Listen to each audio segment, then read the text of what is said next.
Miami Hurricanes wrapped up the regular season yesterday with a 42-38 loss in Syracuse. Ro?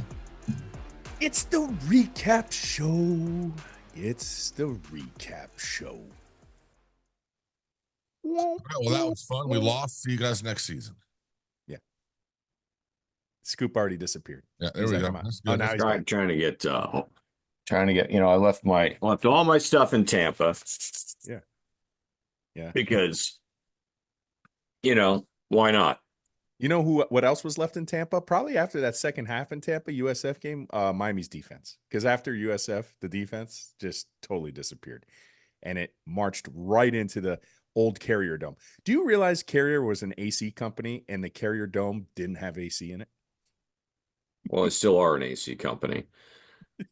And but it's not known as the Carrier Dome anymore. I know that. They changed it. You realize that that for the what? 8th game of the conference season, our defense was complete and total fucking ass, and our defensive coordinator did nothing to make any adjustments, while Syracuse made all the adjustments after a 21-0 lead. And I felt we were the epicenter on this podcast of like the consummate, smoke detector. Beep. Some people can just live with that incessantly for forever into perpetuity. Beep. And we kept saying it week after week. Beep. Hey, you got a problem. Beep. Hey, you know what? You probably should pay attention. Beep. No, I'm saying you're going to waste Cam Ward. Beep. And on it went. And then it burned down the house. And you wonder, and you were powerless to stop it, which brings me to a quote. And I said, it's not my most proud dad moment ever.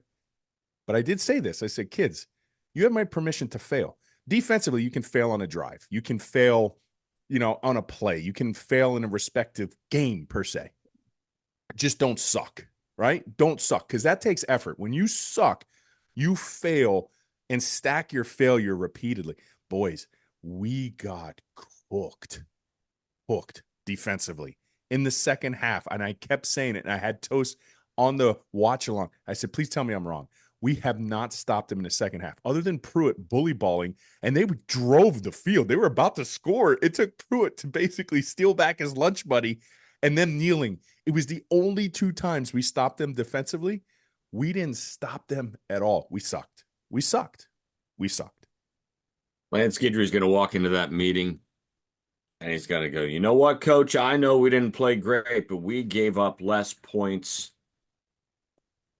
than we scored. Listen, man, because you're talking about the fumble. I'm just saying we scored more points than them. I got you. So listen, you go from 5. I'm trying to be facetious. It was a fucking debacle. Like, come on. You go from 5-7 to 7-6 to 10-2. So there is no doubt in, like, again, 30,000 foot view without bias. There's no doubting the trajectory that the program is headed in. But again, it's all about the nuance and the context of each individual season.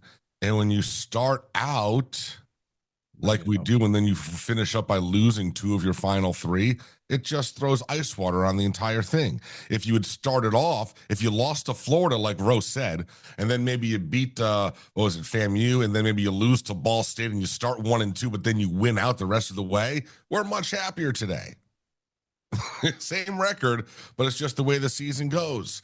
So, I mean, listen, dude, I'm pissed off. I'm annoyed with yesterday. It's more of the same for 20 years.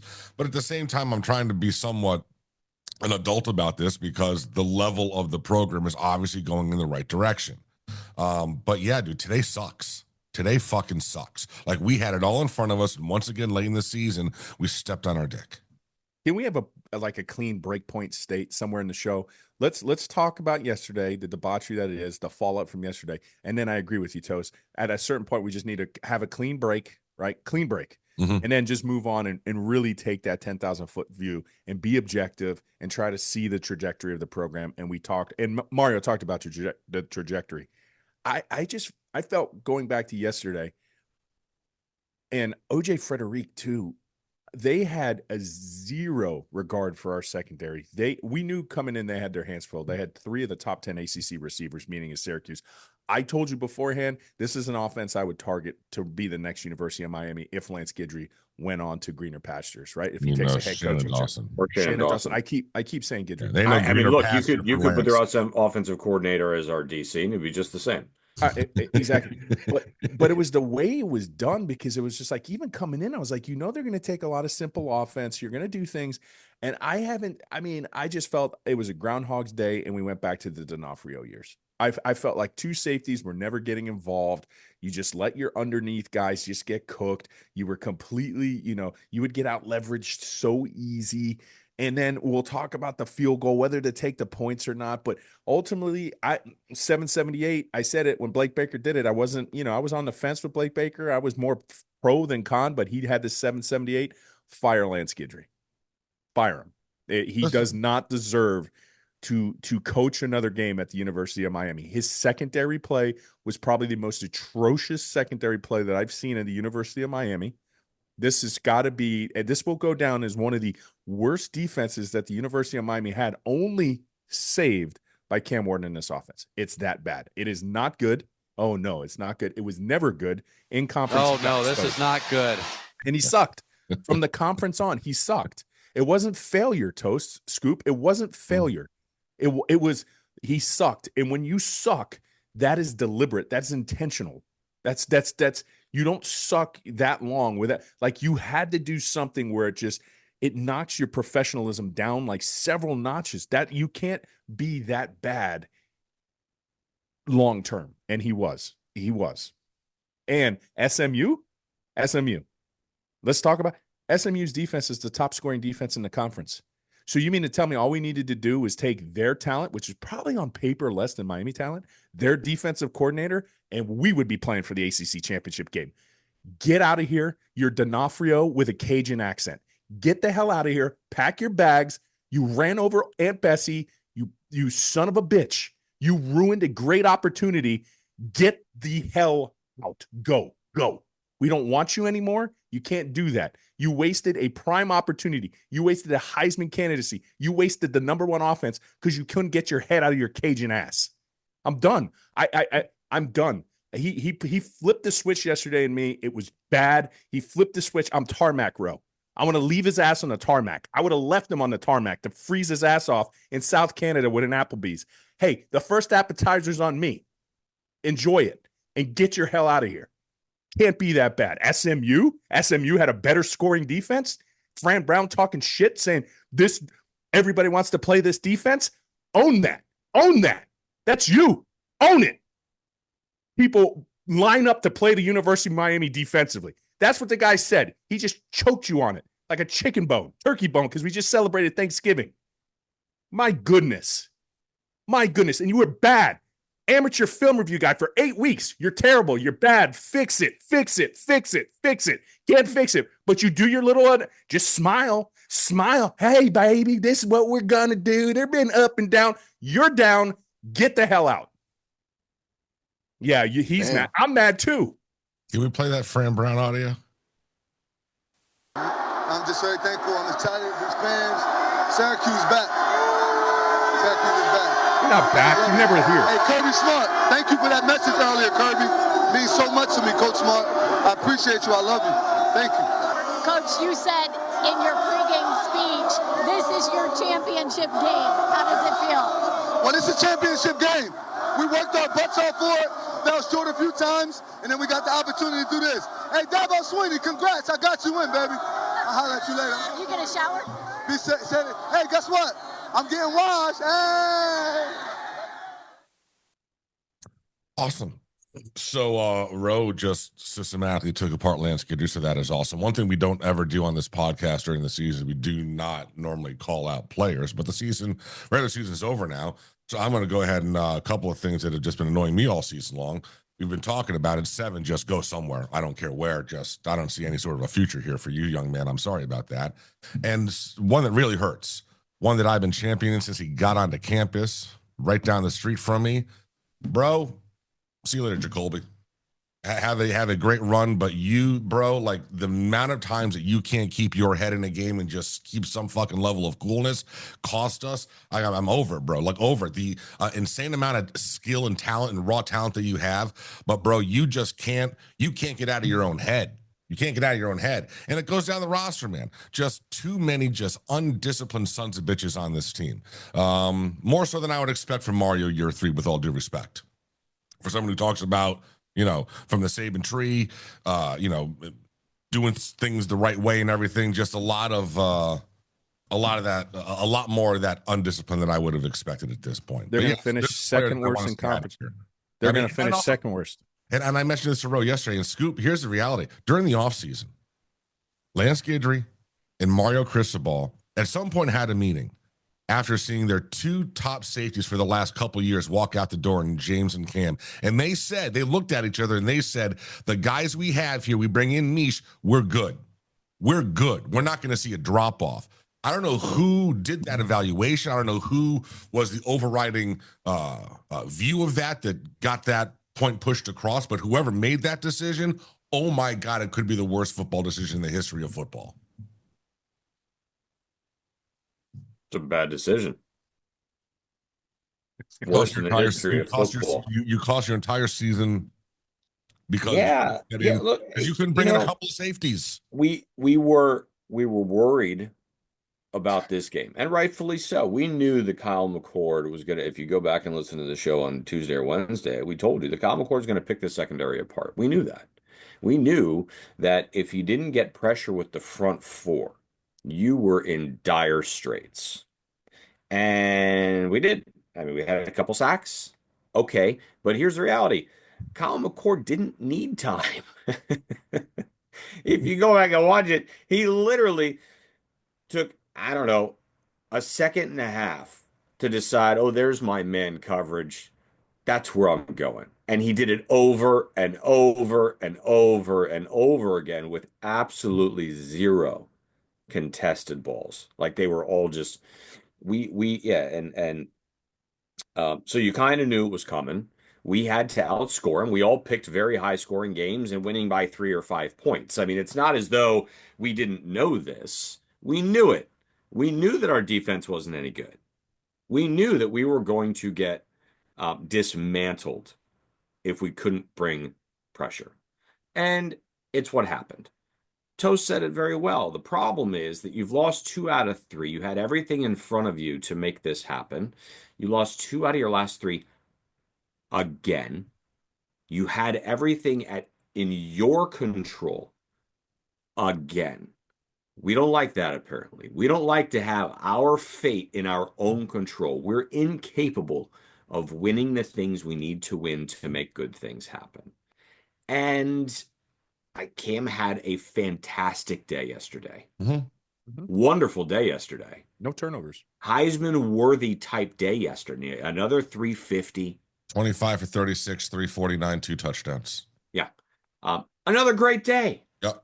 And I'll say it again. Big Blue and the Giants. I'll say it again. This defense costs Cam Ward the Heisman. Yeah. And it's more real now than it was a week ago when I said it. Now, there is some good news I have for you guys. We won our champions underdog bet yesterday. Well, good. That's all that matters. It's Now, not like we count on the Canes to give us any happiness. So there's another little something I didn't tell you about this bet yesterday. I felt guilty that I didn't bet last week. So instead of 25, I bet 50. Oh, there we go. So we had 50 and we won 188. There you go. There you go. So we make ourselves happy, right? So something good. Yeah. Happened. So I didn't get to be, I was driving the entire time. So we had, I did have it on in the car. But it was, and another, God, we were up 21-0. Yeah. And I said, dominating, I said to myself, I never like it when we're up this much this early. We all had the feeling. We all had the doesn't when it was 21-7. Well, when it was 21-7 and the way they marched to make it 7, we knew that it was a dogfight before it even happened. And that's the level of atrocity of defensive ineptitude under Lance Guidry that you put Hurricane fans up 21. Nobody poll us. 99% other than the orange and green homers who like wake up in the morning and pop Skittles 24/7, orange and green Skittles. That's the only 1% who thought we had that game. Up 21, I didn't feel comfortable. And after 7, I would have said Syracuse is going to win this game. 21-14, oh, yep. They were calling it in the chat, bro, during the stream. They were calling it in the chat when it was 21-7. They're like, this is about to be 21-14, and we're going down. Yeah, that's 21-14. At that point, it was Thelma and Louise, but it was already at the point. It wasn't to the cliff. It was already off the cliff. We were just watching it in real time. It was and watching real time. Circle back. We know how it ends. To circle back, because on the Jacolby thing, and because later on Moten with a terrible penalty too, when jumps off sides in a situation like that, and it was another key in the coffin, right? Another nail in the coffin. But that wasn't the same level of Jacolby with Jacolby. But the thing that really bothered me about Jacolby wasn't the fact that he did it, because he always did it. The thing that bothered me, we just praised him because I caught him getting swung on and he didn't retaliate. The thing that bothered me, you watch him come to the sideline and he basically tells the coaching staff, because that's the reason why he was let back out there, because they didn't see what happened. He basically told the coaching staff that the guy flopped. He's like, oh, he went like this. You could read his mannerisms and say what he did. That's not what happened, bro. You in front of a ref, and I'm not even talking about, like, he was 6 inches over your left shoulder, and you decided to Goldberg spear underneath his helmet. You came up like a complete dickhead, right? A complete douche move. It wasn't even, like, you came up and speared him underneath his helmet and hit him right in the chin. You deserved a 15-yard penalty, which then puts us in a situation which you could have a debate, and we'll have this healthy debate. From the 25, baby. So then he has to go ahead and kick a field goal. Some people disagree with the ability to kick the field goal. Some people do. What is your take? Should he have kicked it? Should he have took the points? Should he have went for a touchdown? I told you at the time, bro. I said, listen, you can kick the field goal, but we're not getting the ball back. Like you said, you might as well go for it here, because they're just going to run right down. They're going to end the game, and that's what they did. They ran out the clock. So, yeah, in hindsight, and we were saying, yeah, you should have gone. I mean, it was what, 4th and 4, I think, or 4th and 5, or 4th and 6, maybe? No. Well, they were at the 9, I think, but I'm with you. I think personally, I understand, Ro, I understand your viewpoint. I get it. You have to get a stop eventually. I think that's a terrible call. Because the reality is you haven't stopped him all day. You certainly haven't stopped him in the second half. So you're not accomplishing anything, right? You made the game tighter. Maybe that gets you into the playoffs, those 3-point differential. But the reality is that you're not going to stop them, probably. Take the chance. And if you miss it, they're on the 9, right? Probably a little bit better than giving the ball back to them on the 25. And the mindset for them is different. The mindset now is, okay, it's tied. If you tie it up, it's tied. Now we have to score. It's a different mind frame offensively than just trying to run out the clock. If you miss it and they try to run out the clock, you have better field position of them trying to run out the clock than you did at the 25. So for me, I think it's a terrible game management decision. It is what it is. You took the points 2 weeks ago. You didn't take the points, and we bitched about it. Now you took the points, and we bitch about it. I think, analytics aside, you've got to be able to read the room and understand these analytics suck right now. Our defense couldn't hold a bucket full of analytics. So you've got to go with what you're feeling. You've got the Heisman Trophy candidate on the 9, who's given you 4,000 plus yards and 37 touchdowns. Give him a shot. Give him one shot to tie this thing up, because that's all you got. And if not, you've pinned him back. But you kick a field goal, you give it to him on the 25, and they run it down your throats. Hindsight, I didn't think hindsight at all. I thought at the time, this is terrible. This is not a good idea. And it turned out to not be a good idea. Regardless, hindsight is always 20/20. But I just felt this was a normal episode. Bucket full of analytics is a great title. Yeah, it is. Just saying. I almost started to write it down. Then I was like, oh, what am I doing? You had to stop them eventually. You either had to stop them there. You had to stop them if you tied it. You have to stop them in overtime. And they were not going to stop them. No. I just felt like the Jacolby George puts you such at a disadvantage spot being 3rd and goal. Right? Or 4th and goal at that point. It's 4th and goal. Yes, he's a Heisman candidate. Just being in that no man's land kind of changes things. It's 4th and 4. You got to go for it. I get it. 4th and 3, 4th and 2, 4th and 9. So, but it just puts you in an uncomfortable spot. And he rode with the analytics, and that's fine. because I was like, okay, you tie it, you put them on the 25. They have about 4 minutes left to score. They're scoring. They're scoring. They are scoring. You couldn't stop anything. So then we're back in the same situation where we have to come back down to tie the ball game, either with a field goal or with a touchdown to win it. And I'm like, at a certain point, your defense had to come up with a stop. And stopping them to 3 points, I didn't think was going to happen either. I just was like, you can't, Mario can't win. And listen, Mario's going to deserve the heat for that call. I get it. I mean, it's part of the game. I'm one of the naysayers. I know I'm one of the naysayers that says I'm fine taking the points there. It seems like the consensus is you should have went for it. I'm going to be outnumbered here 2-3, right? No, it's fourth and 10. There's 4th and goal from the 10. All right, I get that. But and he deserves a little bit of the credit, but that's the bind Lance Guidry puts you in. Like, and he mentioned it in the press conference. He said too, eventually we were going to need to stop. He said that term. Eventually we have to stop them sometime. So I choose to get the points. If we stop them, then we have a chance to come back and win with a touchdown. But you didn't even get that chance. And then somebody said your mindset changed.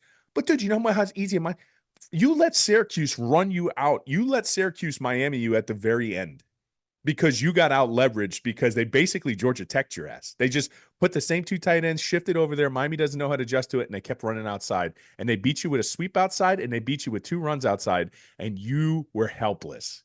You were helpless. You want to know why I had that rant? And I said, Lance Guidry, pack your shit and get the hell out? That's why I'm talking about it. You didn't fail. You sucked. You had 2nd and goal from the 8 that turned into 2nd and goal from the 23.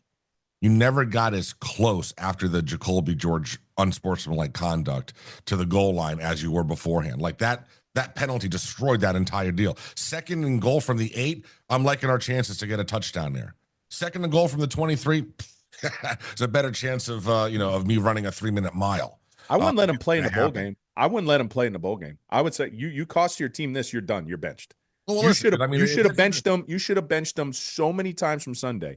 I know Sam wasn't the receiver that you wanted to, but look at what happened. You rolled it. I never had that, that Oregon moment when he like lit up that player at Oregon. He should have had that moment with Jacolby George. I don't know if that's happening on practice, but it never happened on game day.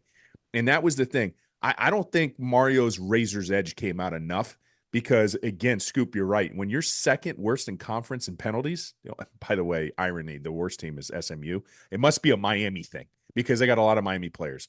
And I don't know what the hell you guys do, but you can't control your shit. I don't need Stanford players. I don't need that kind of bright headiness, but we can't continuously march out this South Florida diva bullshit that we do everything, and you guys are constantly confused, and you're too busy about picking fights, and you can't stay on the snap count right because what's it going to do? What's it going to do? Mario's a disciplinarian. He can't even counteract it. We're always repeatedly bad in terms of penalties. Rick had a little, success there, but under Mario, we're a penalized team, and he needs to get a little heat for that because he can't control them. All right. Do you want to keep pounding on this game, or do you want to move to the 30,000-foot view and put this in? I'd also like to say that our receivers should probably get their heads around. Well, that's all. That fumble hurt too, and we're big X fans. Yeah, the fumble. Well, obviously the fumble went the other way. Yeah. 2 weeks in a row. But I mean, Isaiah too. I mean, on that quick slat's a touchdown. Didn't even know the ball was. He ran a slant. Didn't even turn his head. Yeah. So look, it was a conglomerate of stuff that we're used to. None of this number one offense. None of this is abnormal. So number one offense, great. It was such a fantastic. Yes, let's have the clean break state. I don't really want to talk about clean. I don't think there's anything for us to bitch about. So here we go. 30,000 foot view. Ponies up. Yeah, we need it. Ponies up. SMU wins. This is true. This is all very true and very real. SMU wins. Clemson has 4 losses. They're not getting in. Okay. The only other 2-loss team in the conference is your Miami Hurricanes. Yes. So SMU is in, and it comes down to, this is what it's going to happen, is if they win, it comes down to Miami for that final spot against three-loss SEC programs. Yeah. One of those 4 teams is getting the 12th spot. All Bama, right. Ole Miss, and South Carolina.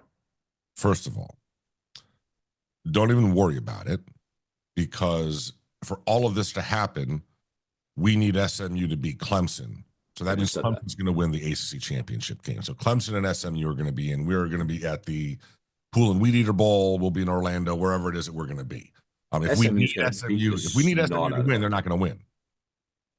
Listen, we couldn't win our way into the playoff. We're not going to back in. There's no way the universe is going to allow the University of Miami to back into Didn't the we just college talk about there was football a clean playoff. break and we were going to talk about the positives?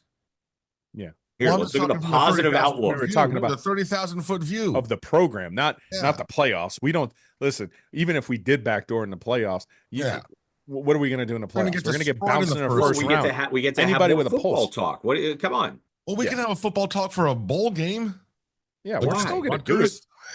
Why? 5 questions is coming back, baby. Well, 5 questions is back next week. Well, I mean, No, it's not. yes, it Not until sure as shit No, is. we'll wait. First, we got to do the Tax Slayer Bowl preview show. So, yeah.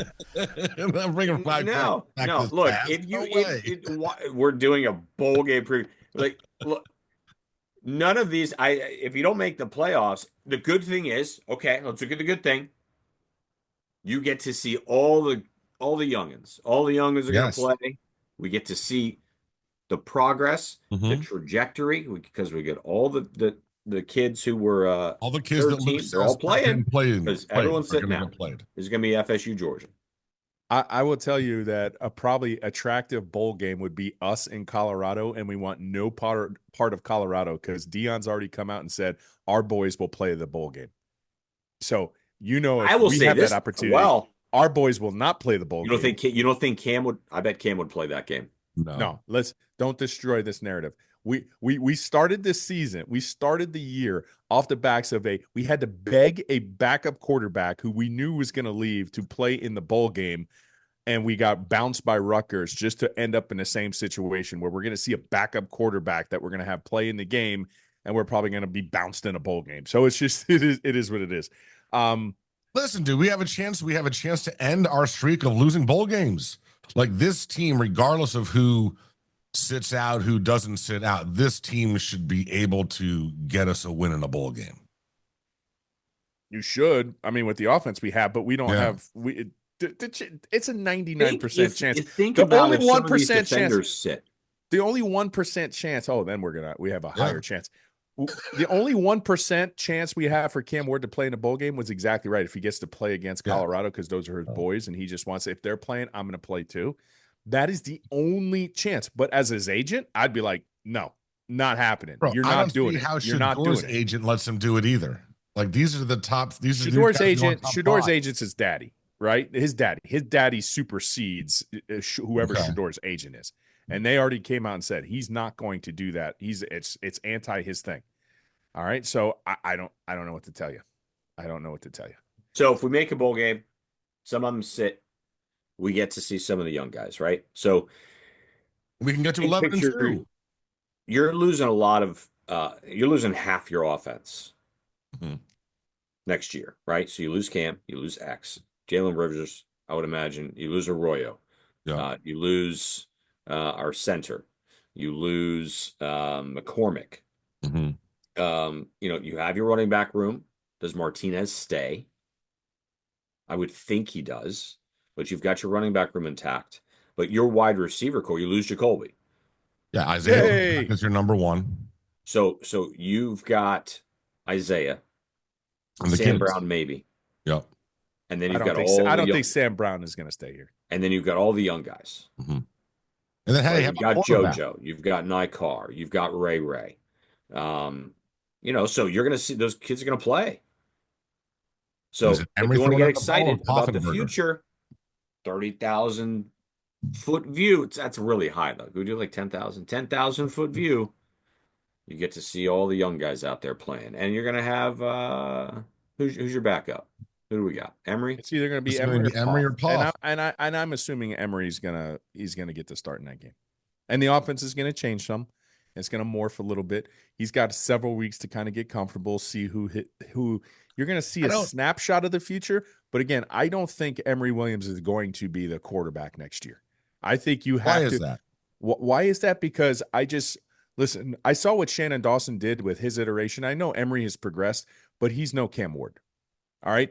And the thing that makes Cam Ward great, necessarily, that's not Emery Williams' game plan. And the problem with Emery Williams' game plan, it's more closely aligned to what Tyler Van Dyke liked to do. And Cam Ward was what unlocks Shannon Dawson's full capability, because here's the thing that Cam Ward was able to do. And we saw this real time yesterday, buddy, when we were watching on the watch along. He was able to check you. That big run that wasn't a holding was checked to by Cam Ward. He checks you in and out of place.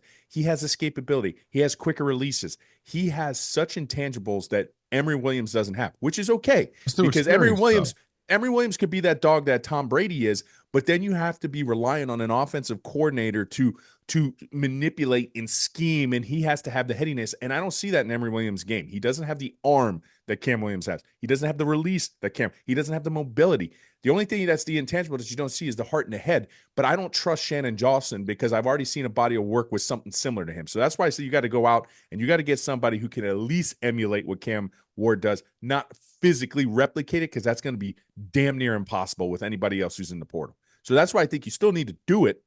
But and that's my personal opinion. There's so many moving parts here, but I think you need one more gap. Now, eventually, you need to be able to create something underneath, because look what happened to Florida State. Florida State had Jordan Travis. They built him. He was like a hometown guy. He came up through their farm system, and they missed in the portal with DJU.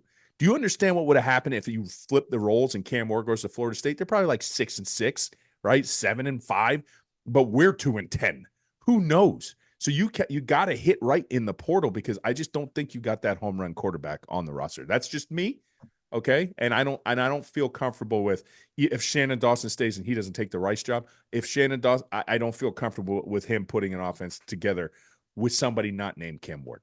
You need an equivalent. That's just my personal opinion. So I get what you're saying.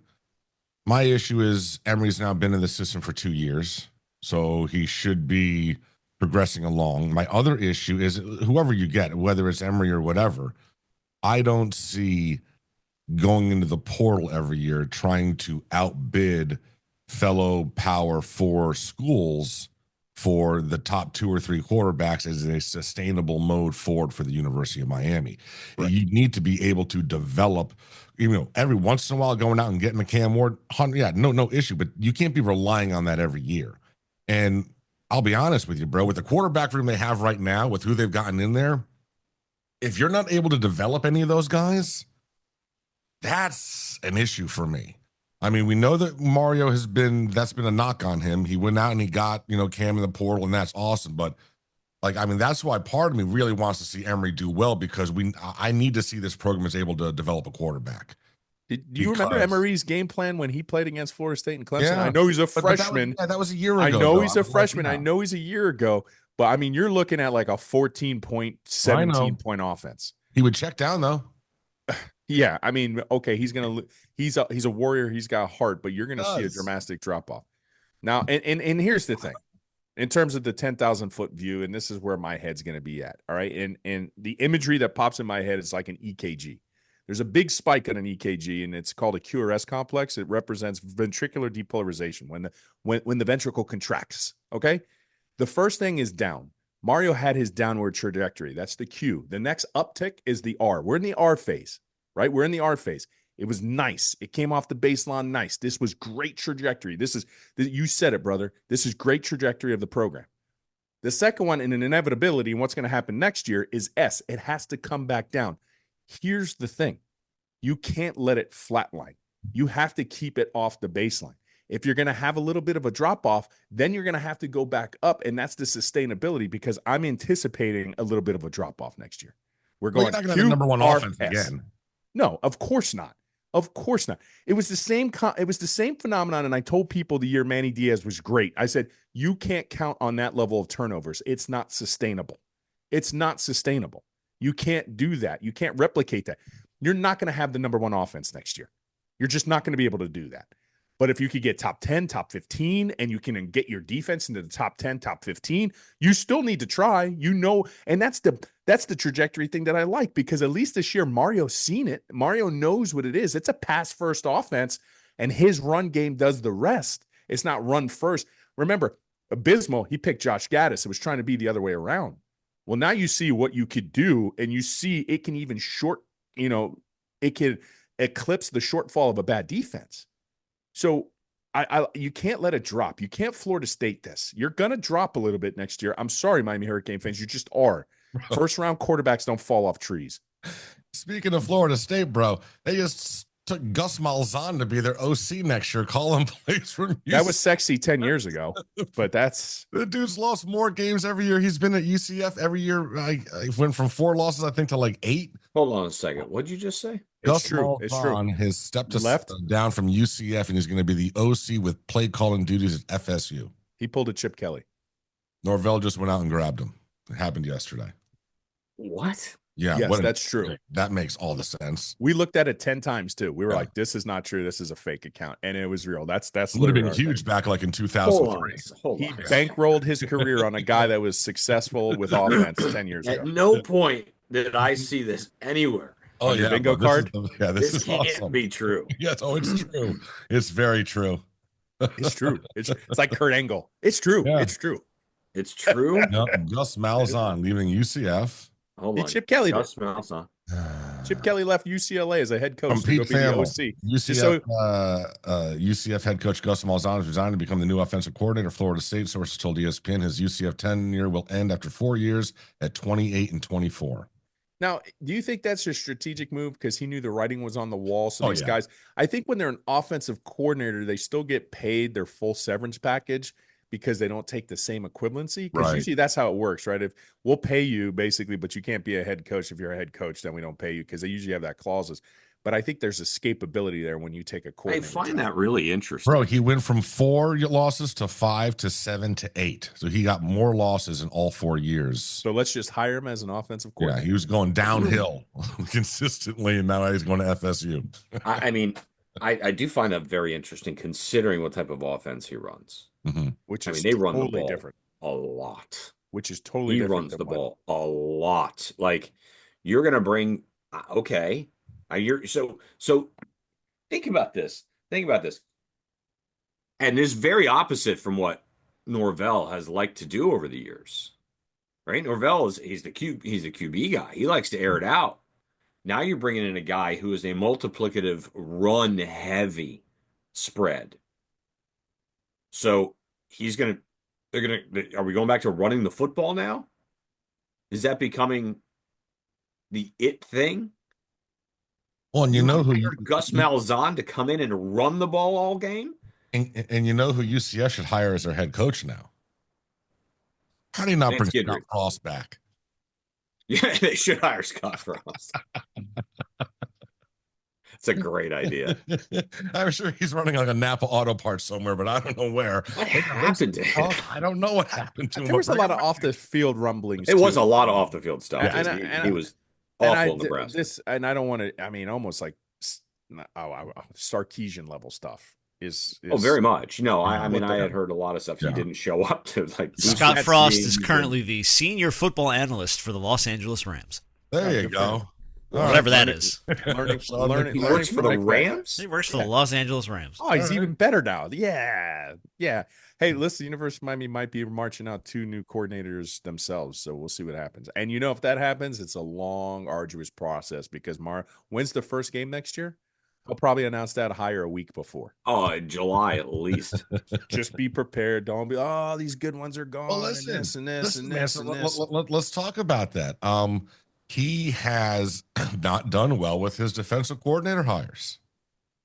He's 0 for 2 the way Lance Guidry. I liked him a lot. I liked the initial hire, but in the defense, it is perplexing how it changed from last year. Remember, a lot of stand-up guys. It was unique. It played the pass and route to the run.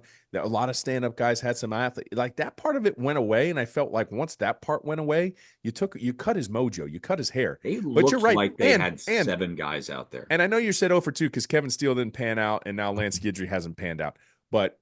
I mean, that is not even the worst hire that Mario Cristobal did. That has to be Joshua Gaddis. Yeah, but that was the worst. So now Dawson's a hit because Dawson's only a hit because you had Cam Ward. But regardless. Hold on. Dawson told you himself, I'm a great coordinator when I have a great quarterback. Yeah. And what makes him great is that you had a quarterback who was great that basically said, I don't like this play call, boss, I'm changing it. Correct. And that's literally what made Dawson great. But you need But Toast, I was doing the same thing you were yesterday, Scoop, to Toast, and Toast like he has the number 1 offense. regardless of what made it the number one offense. Joe Burrow made it the number one offense. I do agree. That dude is now the hot commodity. He is the number one offense in the country. He was a hit. Yeah.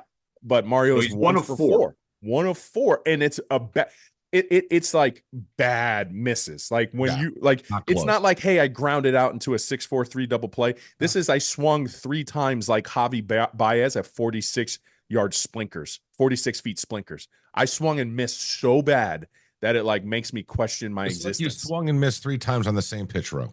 Yes, in the dirt. It didn't even make it 60 foot 6 inches. It like hit 45. That's how bad the Joshua Gaddis. I'm not saying the Lance Guidry miss was as bad as Joshua Gaddis, but that's a miss now. So yeah, he has some issues with his corner. Listen, regardless, 10,000 foot view.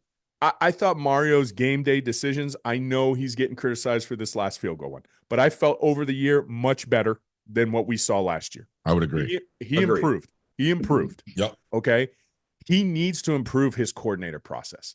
I don't know what it is, but it sucks. And when he's that guy, because he doesn't, how long it takes him to do it. And here's the thing. Maybe he should just flip a coin. And this is brutal truth. This is brutal truth about Mario because he's such a perplexing entity in college football. And we've talked about this.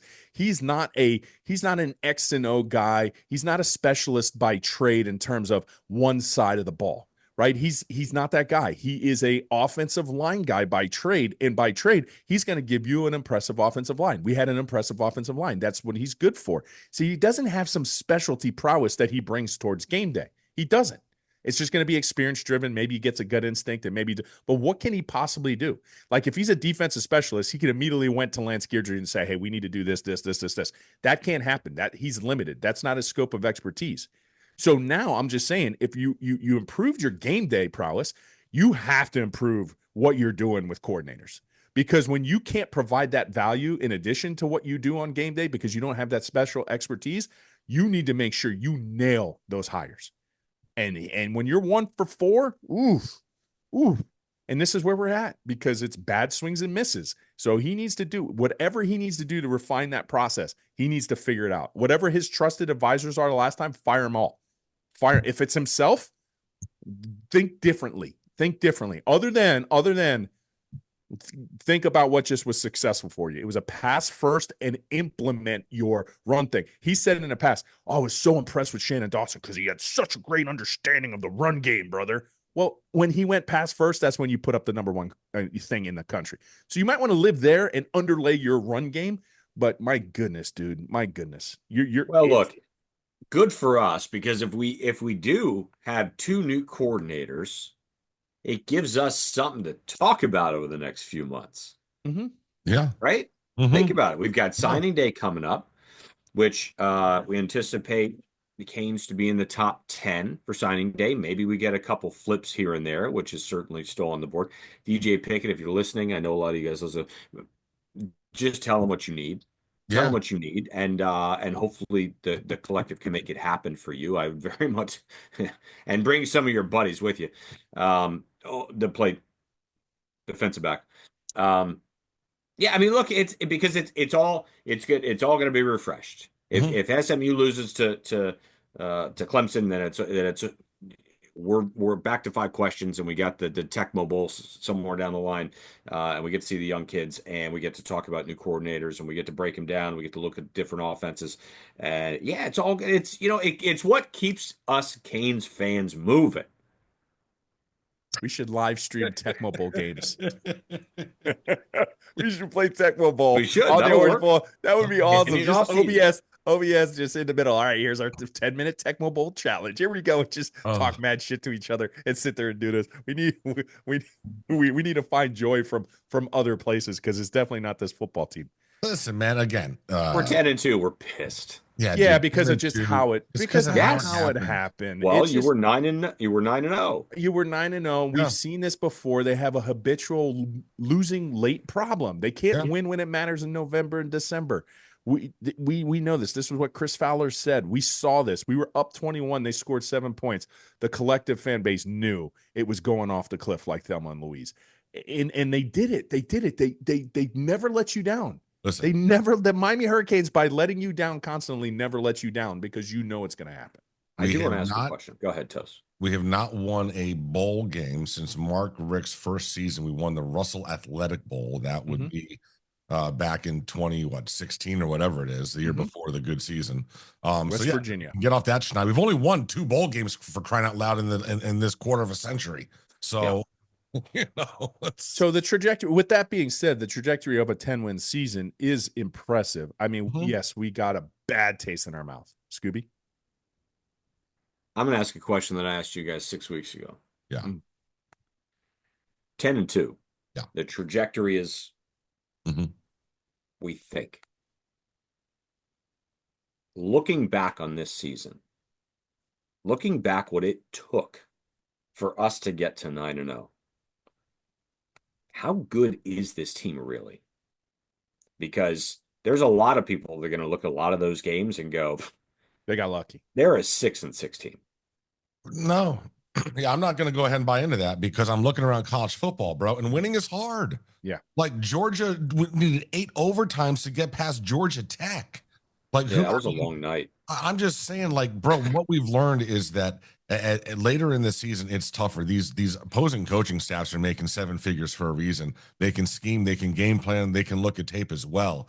So yeah, bro, like this team gutted out wins and they got to 10-2. Hopefully they're going to get to 11-2. And yeah, I'm not going with this whole I told Ro yesterday on the stream scoop because he asked the question. If we didn't have Cam, but we had Dawson and Emery's the quarterback, what is this offense this year? And I'm like, well, obviously it's not the number 1 offense in the country, but I said I think it's still around the top 25. Yeah, but top 25 with this defense gets you. Well, I'm aware of that. But obviously the defense is an issue. But I'm not ready to go ahead and say that, dude, look at the recruiting we've had. This is a talent-laden roster. Agreed. Thank you. And that's kind of what I wanted to talk about because when you look at what you're going to be marching off into the sunset and what you're going to be bringing in on the horizon, you still got Ruben Bain. That kid is special. Your defensive line, it had its moments. I think the scheme kind of took it out. The way teams try to play you, get the ball out quick, kind of took you out of it. You enticed it a little bit too much. That's where I thought the biggest critical failure was. You should have took away the quick first reads and then try to pin your ears. They did a good job, the ACC coaches, of negating what the pressure is, but I still think you got some trench bullies. I think your offensive line is going to be special.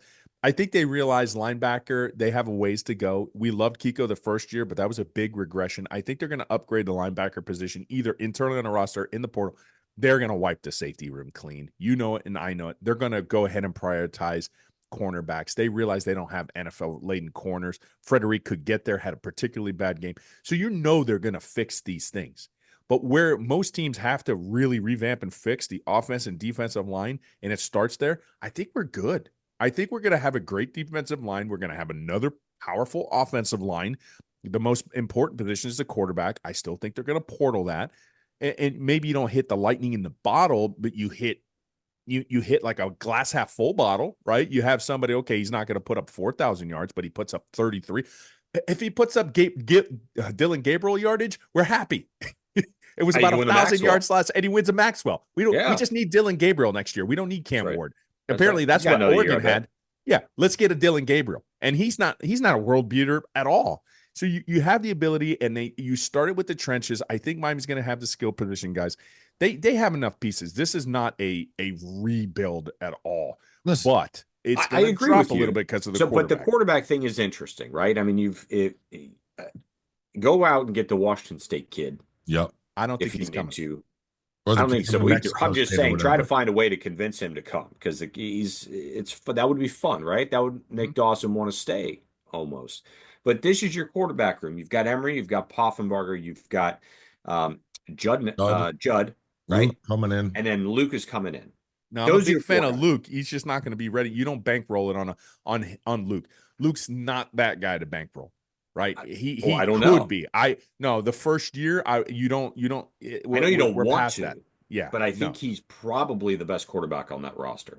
and you're gonna that's an easing thing. It's almost like kind of like the NFL with me. You don't want to throw that guy to live bullets too far. I You agree might with wreck you. the guy. But what I'm saying That's is, why I to want the your point, 1 year guy, maybe a 2 year guy, and then Luke Nickel could be the guy. I think your out of all the point- people on the roster, it's Luke Nickel. To your be point, honest. this is what I'm saying. I believe that they have to go get a portal guy because I believe that Luke Nickel coming in is the best kid on the roster. Mm-hmm. And you don't want that to be the case. And Luke Nickel is Ideally, damn you don't want it to good. be the case. Luke Nickel's damn good, but he's not Trevor Lawrence, like plug and play day one. They're very few and far between where you can get a high school kid to come in here. Which is why you have to get a portal guy. And so next year, so in order to the stopgap, we know what the stopgap is because you know you're going to take a little drop in the offense. Be realistic, Canes fans. You're not going to have the number one offense. Just like Manny Diaz wasn't going to have the number one team in tackle or turnover margin and tackles for loss. You don't count on turnover margin. Miami Hurricanes are going to be one. So you know how you offset that? Make it the best defense you can do it. Between the portal and between the secondary, just fix the secondary, get the linebacker piece right. Your defensive line is good. You get the scheme fixed, you're going to be a much, much, much more competitive team. Because when it came down to it, you're second to last. You're second to last, or like in ACC in conference against conference opponents. You were giving up 30 points religiously, and you gave up over 40 points. Teams got their most successful like point totals. Louisville had its highest point total against University of Miami. Syracuse, highest point total against the University of Miami. You can't have that. So you fix the scheme, you get it. Then you can have a Dylan Gabriel. I think that's what we're going to start. We don't need Cam Ward next year. We need Dylan Gabriel because he'll beat him in the Maxwell. That's what we need. We don't need Cam. We need Dylan. All right. I'll let you go on this because I know Toast wants to go back to bed, I think. I like Acolyte Toast so much. You have no idea how I like that iteration. Just so people know, he signed on and he didn't have his video right. I'm like, please tell me it's the Acolyte. Please tell me. Not the foo-foo version that just got put out by Lisa Headley. No, not that one with they're singing chants. No, I'm talking about the real Acolyte. That's Toast. He showed up with his Acolyte gear. I'm like, oh, it's that recap show. It's on. It's on like Donkey Kong, brother. Yeah, for sure. So go ahead, Scoopy. And I know this wasn't 100% offensively, right? I know we had the fumble that was returned for the touchdown. But Syracuse, in regulation, one of our listeners pointed this out to us yesterday, and I went and I looked it up, and it was actually true. Syracuse, in regulation football, the entire season, scored more than 40 points one time, and it was against Holy Cross. There you go. Good stuff. Got exposed, bro. Defense got exposed. Cooked. Listen, as I was telling Scoop, as I was telling Ro yesterday, when Guidry was hired, there was one word that everybody was using to describe him, and it's a word that no one has used in the last 18 months: innovative. Yeah, it stopped being innovative. I don't know what happened. I don't know what happened. It looked fun. It looked like you look back at that Marshall defense. Yeah. And Rowe broke it down. Controlled. You've got everybody dancing at the line of scrimmage. You've got corners all over dudes. And then they're constantly just play. They never did anything other than play man and get cooked. And the safeties, no help. And the safeties were like just the they weren't IQ even wasn't there to help. I'm telling you, it was like we had 7 guys out. It was wild to me. Do you know what made Toast and I laugh so hard yesterday? Because we were talking about Cam Kitchens and how he left such big shoes to fill. And we're like watching 2 safeties cover the same patch of grass. I'm like, well, they're trying to fill Cam Kitchens' shoes at the same time. Yeah, there you go. In the same spot on the field. I'm like, what are they doing? We laughed so hard. It's got to be a scheme thing, right? You have You're to coaching it that way or allowing it to happen, and it was confused. both. And it was both. You know, sometimes it's the chicken or the egg. You either coaching that way or allowing it to happen. Coach, he did both. He allowed it to happen. He allowed these guys to get cooked, and he coached it that way. And when it's both, it's egregious. Do we want to stream the ACC title game next week? Why not? Rhett Lashley. Look at immediately you got Jenners. You don't see this, but Jenners immediately went up in his chair like, no, I'm good. I'll do it. Let's go. I don't know. What time is Let's that go. 8 o'clock? 8 o'clock, yeah. Saturday night? Yeah, why not? I'm down for that. It's SMU. And listen, we got to put a narrative to bed. We got to put ultimate credit to Rhett Lashley. Congratulations. You're one in the ACC. You took your team one loss, ran the ACC schedule, didn't lose the ACC in 1 year. I was always a big fan of you. We were always collectively a big fan of you. Happy that you got that job. I don't think we can call Miami's JV team anymore. No. I just no. I mean, we joked around about it, but Well, it's time. tongue in cheek, but it is tongue in cheek. But it's now like we're the little brothers. Yeah, we we're are. SMU's JV squad at this point. They had the #1 total scoring defense in the ACC. So stop it. They're not your JV thing. They're not. And they poked some shots because there was a lot of guys that got kicked off the roster and are like, ha, you know, that Mom, it was come pick up your kids. Yeah, come pick up your kids. Yeah. Now look at them. Now look Yeah. at them. But I always felt Rhett Rhett Lashley Lashley. getting to watch your kids. Who knows?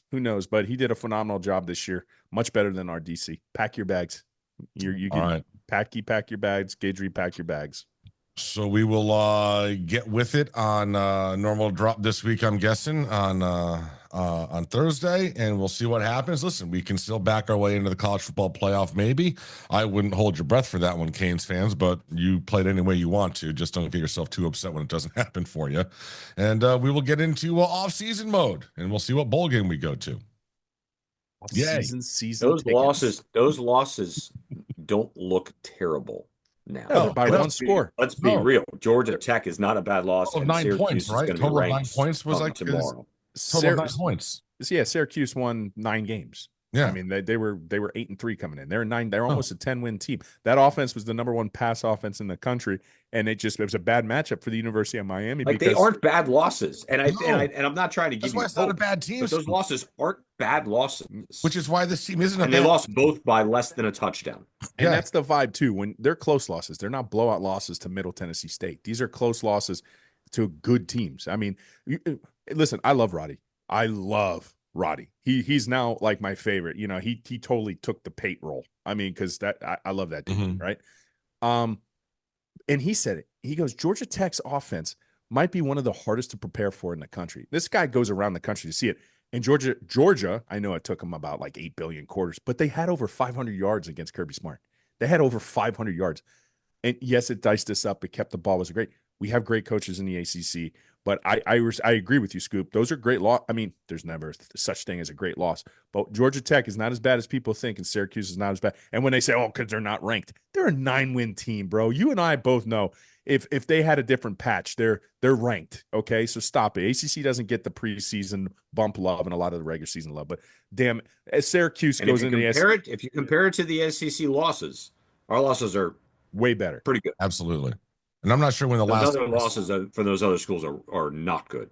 I'm not sure when the last time this happened to Miami was, but Miami went through the entire regular season. They were ranked every single week. Mm-hmm. Started at 19. We'll see where we finish off. But yeah, never dropped out of the rankings. All right. That's the show, boys. So let me ask you a question, though. Okay. Sorry. Keep it going. The rankings on Tuesday. Yeah. Is it Monday or Tuesday? Tuesday for the CFP. But they're going to get the rankings on Tuesday will be pre-championship indicator.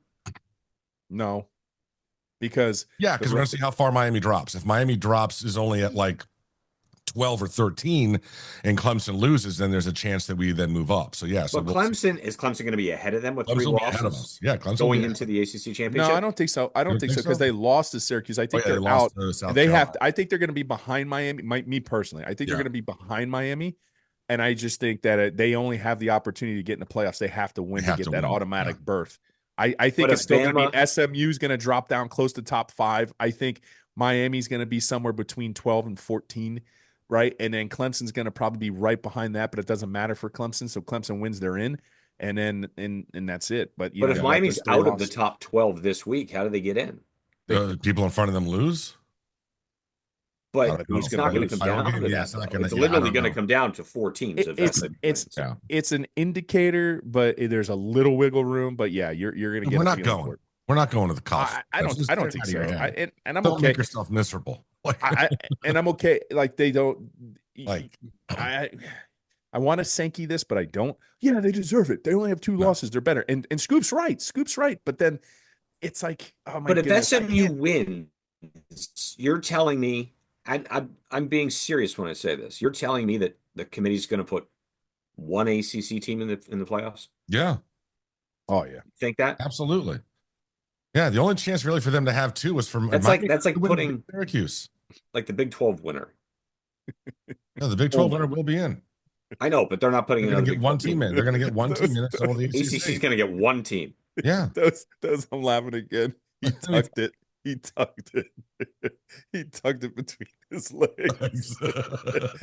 That's what Sankey's gonna tell us. Go tuck it between your legs. I mean, you go sit in the corner. Interesting. Like, listen, dude, Tennessee is going to be in front of you. Georgia's going to be in. Yeah, Tennessee's in. Georgia's in. Indiana's going to be in. Texas is going to be in. Texas so those are your 3 There's SEC 11 teams. There's 11 teams with Boise. Yeah. So, I mean, listen, you're not getting in. You had to win. So it's Miami against Alabama, Ole Miss, or South Carolina. Those are the 4 teams that have options. In over those 3. There's no way you get in over any of those 3. I totally agree with you. Although I look at he's him, getting like, man, 4 those are teams. Terrible losses. He's getting 4 teams in, multiple SEC teams with 2 losses. Yeah, no undefeated SEC team, and then the unthinkable. You're going to get a 3-loss. You're going to get a 3-loss Alabama team. That's going to jump 24-3 to Oklahoma and lost to Vanderbilt. Yes. And that's going to jump Miami. And when they do it, they're going to basically say, "Well, we looked at the losses, and we just don't think Miami's defense, would hold up well." And they're right.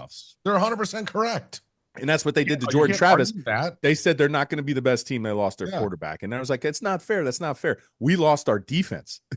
Yeah. We didn't lose. You don't think we lost our defense. We never had you don't think that there's a couple pieces that draw from Miami, which is they've got the top offense in the country, right? Ratings wise, we'd like to see that. I agree. I'm asking you seriously. Yes. I agree with you. I'm as skeptical as anyone, but I'm trying to paint a picture here. Why? And the fact that but Scoop, it's a draw. I know what this is. Everyone to tune in to want Miami to lose. I know what this is, Toast. He's the biggest optimist of the 3. You want to know why? Because he wasn't there on the watch along live to get repeatedly watch along. So we just got kicked in the nuts so hard, and then he wants me to champion the guy who just kicked me in the nuts. Yeah, go ahead, Miami. They should be in. No, they just kicked me so hard in the balls. I'm a Hurricane fan that lets themselves get upset by us not making the college football playoff in a week. You're doing it to yourself, bro. Like, don't even put it in your head. It's not going to happen. Move on. Focus on your family, your job, the holidays. We're going to get a bowl win. Focus on the offseason. But don't let yourself get miserable over not making the CFP because it's not going to happen. That's what happens when you get kicked in the nuts. See? That's your tone. That's the better tone. You got kicked in the balls. Bro, 25 years right now, okay? We're not going to the playoff. Yeah. Yeah. Acolyte Toast said it. Darth Toast. I thought we went past. We were on the other side of that hard break, and I was just trying to get. I got you. Yeah, but we lost an inch or 2 in the break, right? We're a little shorter than we were. I mean, that's the byproduct. We had a clean break, but now instead of standing like 6'3", we're like 6'2". So we can't give you all that realism. Well, hopefully, I'll have my gear back by the time we do the next show. Listen, I hope everybody loved a bucket full of analytics. Couldn't hold a bucket full of analytics. All right, so we'll see you guys back here later this week. As always, go Canes. Yo! Change.